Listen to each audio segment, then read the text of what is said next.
3 things you pay up front.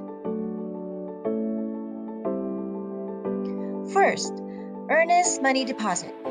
An earnest money deposit, also known as good faith estimate, is what the buyers give to the seller to indicate their serious interest in buying a property.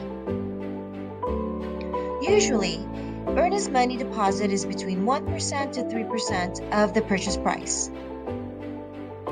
Second, inspection fee. An inspection fee is a fee payable directly to the inspector to perform the inspection of the condition of the property. Usually, inspection fee will cost between $250 to $500. And lastly, appraisal fee. An appraisal fee covers the cost of having a professional appraiser look at the home and estimate its market value.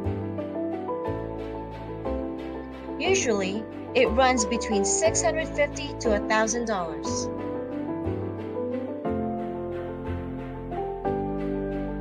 Thank you so much for watching. Please don't hesitate to reach one of us or email us at loanteam@sheillalavadia.com.